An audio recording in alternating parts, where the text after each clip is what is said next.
네, 반갑습니다. 우리 사랑하는 성도 여러분, 또 코로나로 인해서 얼마나 고생이 많으십니까? 속히 이 시간들이 지나갈 수 있기를 바라겠고, 또 각 가정 가운데 영육간에 강건하시기를 다시 한번 축원드리겠습니다. 사랑하고 축복합니다. 예. 자, 오늘 우리에게 주시는 하나님의 말씀은 요한복음 6장 60절에서 71절까지의 말씀입니다. 요한복음 6장 60절에서 71절까지 찾으신 줄로 알고 제가 말씀을 한번 봉독해 올리겠습니다. 제자 중 여럿이 듣고 말하되 이 말씀은 어렵도다 누가 들을 수 있느냐 한데 예수께서 스스로 제자들이 이 말씀에 대하여 수군거리는 줄 아시고 이르시되 이 말이 너희에게 걸림이 되느냐? 그러면 너희는 인자가 이전에 있던 곳으로 올라가는 것을 본다면 어떻게 하겠느냐? 살리는 것은 영이니 육은 무익하니라. 내가 너희에게 이른 말은 영이요 생명이라.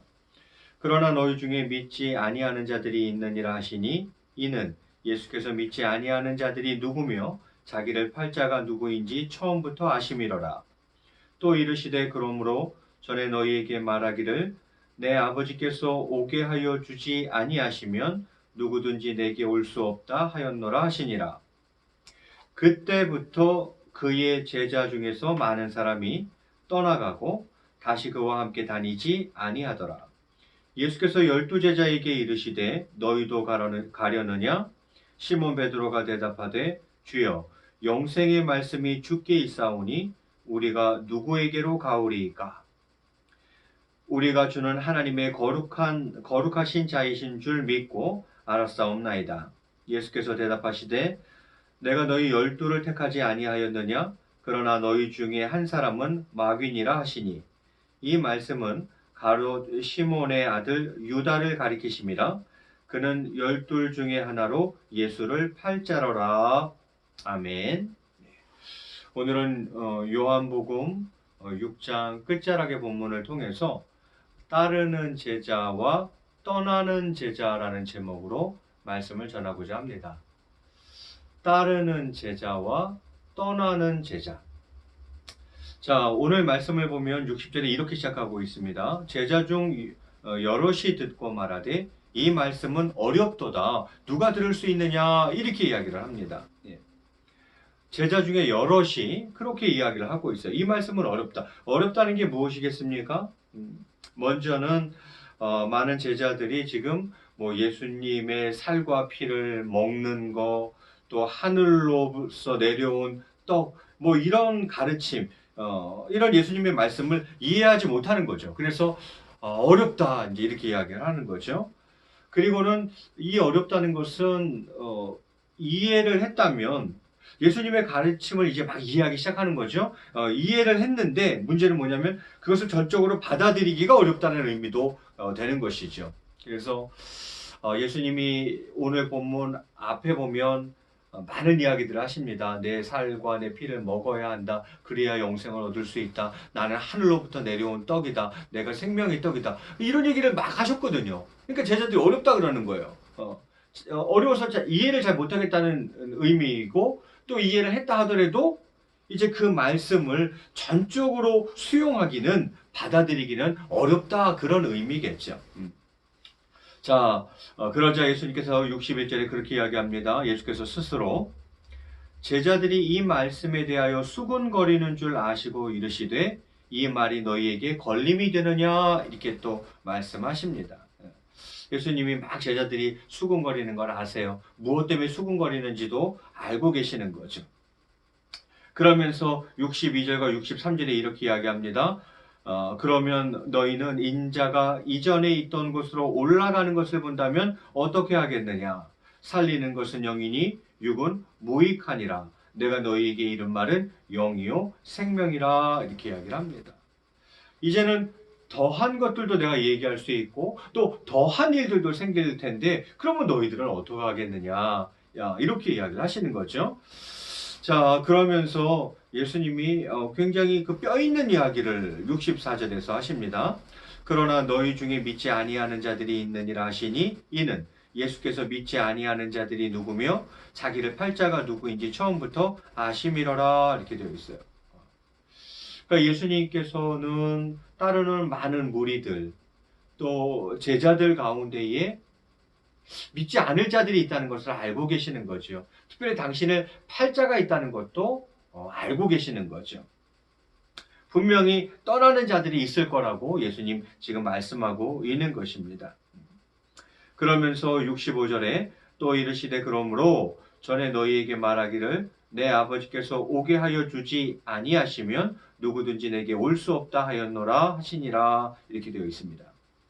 그러니까 예수님의 말씀이 어렵다고 합니다. 이해하지 못하는 거죠. 이해했다고 해도 그것을 전적으로 받아들이지 못하는 거죠. 그러면서 그 과정 속에서 예수님을 떠나는 자들이 있을 것이라고 예수님이 지금 말씀을 하고 있는 것입니다. 자, 이렇게까지 진행이 되자 66절에 이렇게 이야기합니다. 그때부터 그의 제자 중에서, 예수님의 제자죠. 예수님의 제자 중에서 많은 사람이 떠나가고 다시 그와 함께 다니지 아니하더라 이렇게 이야기를 합니다. 이때의 예수님의 제자가 상당히 많은 수가 이때 떠났다라는 것입니다. 자, 예수님이 그렇게까지 되자 이제 가까이 있는 제자들, 12제자에게 물으십니다. 67절에 예수께서 12제자에게 이르시되 너희도 가려느냐 이렇게 묻습니다. 자, 그러자 수제자였던 시몬 베드로가 아주 멋있는 대답을 하죠. 68절 말씀인데요. 68절 말씀을 한번 같이 읽겠습니다. 시작. 시몬 베드로가 대답하되 주여 영생의 말씀이 주께 있사오니 우리가 누구에게로 가오리까? 이렇게 이야기합니다. 쉽게 말해서 무슨 말이에요? 안 간다는 얘기죠. 저희는 안 갑니다, 예수님. 이유는요. 주여 영생의 말씀이 주께 있사오니 우리가 누구에게로 가오리까? 영생의 말씀이 주님께 있다는 거죠. 여러분, 예수에게만 영생이 있습니다. 우리는 이 사실을 꼭 기억해야 합니다. 영생이 예수님께 있는데 우리가 가기는 어딜 간단 말입니까, 예수님? 베드로가 이렇게 이야기를 했던 거죠. 글쎄요, 예수님이 아마 흐뭇하지 않으셨을까 싶은데요. 베드로의 고백은 계속 이어집니다. 69절에 우리가 주는 하나님의 거룩하신 자이신 줄 믿고 알았사옵나이다 이렇게 이야기해요. 주는 하나님의 거룩하신 자, 여기서 주는 예수님을 말하는 거죠. 거룩하신, 하나님의 거룩하신 자라는 것은 하나님의 아들이란 얘기죠. 그런 고백을 베드로가 올려드리는 거죠. 자, 예수님이 이제 이 대화를 마무리 짓습니다. 70과 71절에 이렇게 기록합니다. 예수께서 대답하시되 내가 너희 12를 택하지 아니하였느냐? 그러나 너희 중에 한 사람은 마귀니라 하시니.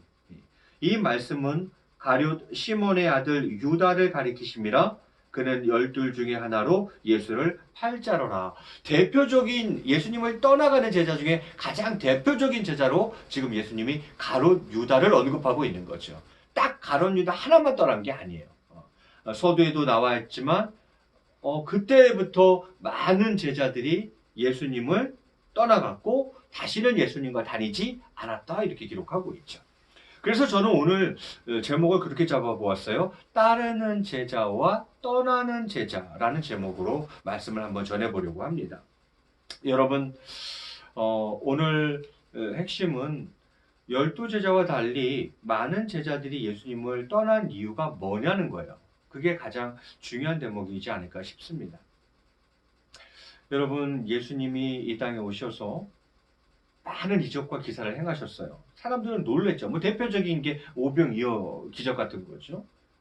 그래서 내심 기대했던 거죠. 무엇을요? 저 사람이 다윗 왕국을 재건하겠구나. 그런 기대를 갖는 거예요. 이스라엘 역사 가운데 가장 찬란했던 때가 다윗 시대 때 아니겠습니까?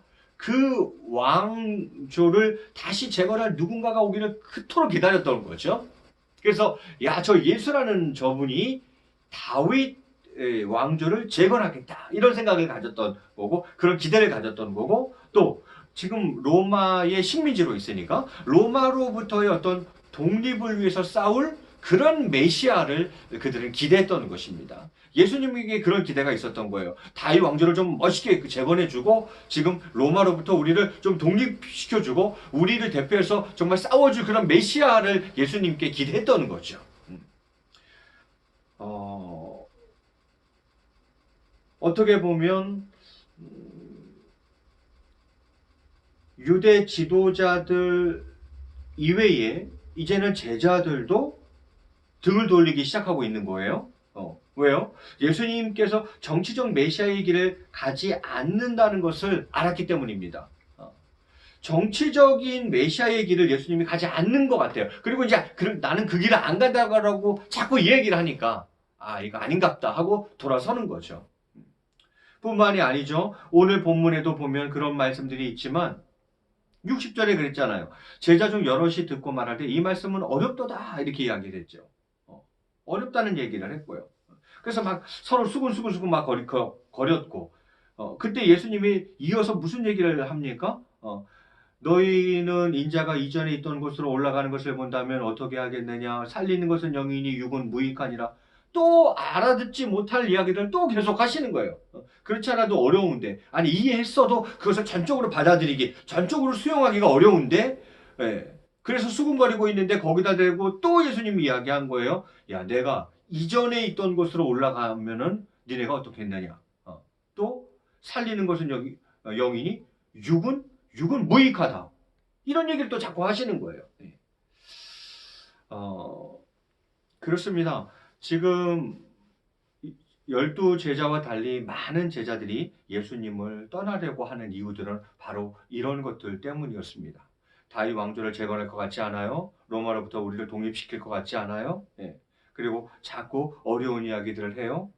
이해했어도 받아들이기 어려워요. 그런 가운데에서 우리가 기대했던 그 메시아가 아닌갑다. 그러면서 하나둘씩 떠나간다는 거죠. 그들은 어떻게 보면 예수를 통해서 자신들의 어떤 현세적 문제를 해결하고자 했던 자들이죠. 그러나 예수님의 가르침은 그들의 기대와는 어긋난 구원, 영생에 대한 말씀이었어요. 따라서 그들은 결코 예수가 자신들의 그 현세적 욕구를 충족시켜줄 가능성이 없다고 판단하자 재빨리 예수님을 버리고 떠나는 것입니다. 계속 빵을 오병이어의 기적을 일으켜주면 좋겠는데 그럴 것 같지 않은 거죠. 왕국을 재건하지도 나라를 독립시키지도 않을 것 같은 거죠. 그러면서 계속 구원이니 영생이니 알아듣지 못할 말들을 자꾸 하는 거죠. 반면 제자들은 그들 역시 예수님의 말씀을 정확하게 이해하지는 못했습니다. 그러나 너희도 가려느냐는 예수님의 질문에 결코 예수님을 버리고 떠나지 않겠노라고 이야기하고 있어요. 이유는 뭐 때문이에요? 영생 때문이에요. 영생의 말씀이 주님께 있는데 우리가 누구에게로 가오리까? 이렇게 이야기를 하죠. 여러분, 첫째로 현세적 욕구를 충족시키기 위해 예수님을 따르는 자들은 결국 주님을 버리고 떠날 수밖에 없다는 점입니다. 왜냐하면 예수 그리스도를 따르는 자들이 누리게 되는 마음의 평안, 물질적 축복, 건강의 축복, 건강의 회복 등은 기독교 신앙의 근본이 아니라 이 땅에 사는 동안 하나님께서 주시면 누릴 수도 있는 부차적인 것들에 지나지 않기 때문입니다. 이런 복을 안 주신다는 게 아니에요. 그런데 이것이 근본적인, 본질적인 것은 아니라는 것입니다. 그런데 이것만 바라고 예수님을 따르다가는 예수님을 떠날 수도 있다는 거죠. 오늘 본문에 나왔던 사람들처럼 말이죠. 무엇인가 내가 기대하는 게 있는데 그 기대에 예수님이 부응해 주지 않아. 그러면 난 예수님을 떠나는 거죠. 예수님을 따르는 자들이 누리게 되는 마음의 평안, 물질의 축복, 건강의 축복, 회복 등은 기독교 신앙의 근본이 아니라는 것. 이 땅에 사는 동안 하나님께서 주시면 누릴 수도 있는, 또 안 주시면 누릴 수도 없는 그런 부차적인 것에 지나지 않는다는 것. 그럼 뭐가 근본이며 뭐가 본질이냐? 베드로가 정확하게 얘기했죠. 구원, 영생입니다. 베드로가 그걸 정확하게 본 거죠. 예수님께서는 줄인 백성의 배만 채우는 것이 아니라 영생을 주시기 위해서 이 땅에 오신 겁니다. 그래서 68절에 베드로가 너무 정확한 얘기를 한 거예요. 시몬 베드로가 대답하되 주여 영생의 말씀이 주께 있사오니 우리가 누구에게로 가오리까? 이렇게 이야기해요. 물론 예수님은 우리의 줄인 배를 채우시기도 해요. 그리고 그것을 위해서 기도하는 게 잘못됐다는 것도 아니에요. 그런데 그것이 부차적인 것이라는 것을 잊으면 안 돼요. 뭐가 본질이고 근본인지를 잊으면 안 돼요. 예수님이 이 땅에 오신 이유는 떡을 주기 위함이 아니라 생명의 떡을 주기 위함이며 구원과 영생을 주기 위함이라는 것이죠. 여러분, 자신이 생각한 대로의 메시아가 아니라 예수님께서 보여주시고 말씀해 주시는 메시아를 받아들여야 합니다. 이 기독교가 잘못 가도 한참 잘못 가고 있어요. 예수님이 말하는 것, 예수님이 보여주는 것을 따라가야 되는데, 성경이 말하는 것, 성경이 보여주는 것을 따라가야 되는데, 자신이 생각한 대로의 메시아를 만들어내고 있어요. 성경이 말하지 않는 기독교가 만들어져 가고 있어요. 여러분, 그러면 안 됩니다. 오늘 예수님이 당신을 보여주세요. 그리고 말씀하세요. 그랬더니 사람들이 떠나가요. 지금까지 잘 따라왔던 제자들인데 그 제자들 무리 가운데 상당수가 예수님을 지금 떠나가고 있어요. 왜요? 내가 생각하는 예수가 있는 거죠. 내가 생각하는 예수를 따라가면 안 돼요. 예수님이 말씀하시는 그 예수, 예수님이 보여주시는 그 예수, 그걸 쫓아가야 되는 거죠. 그런데 내가 기대하는 무엇인가가 딱 있고 그게 예수님이랑 잘 안 맞아요? 그러면 버리는 거 아닙니까? 그래서 제자가 두 부류로 여기서 나뉘어지게 되는 겁니다. 어떻게 해요? 따르는 제자가 있고 떠나는 제자가 있게 되는 거죠. 여러분, 예수님이 우리에게 무엇을 가져다 주시는 것입니까? 인류 역사에는 사람의 삶을 뒤바꾼 수많은 혁명이 있었습니다. 예를 들면 17세기 청교도 혁명이나 18세기 말의 프랑스 혁명 같은 정치적인 혁명도 있었고, 또 19세기 노예 해방과 같은 사회 제도적 혁명도 있었죠. 또한 18세기 중엽 영국에서 시작된 산업혁명은 20세기 초에 2차 산업혁명으로 이어졌고, 또 20세기 후반에는 인터넷이 등장하면서 기계의 자동화를 주축으로 하는 3차 산업혁명이 일어나게 됩니다.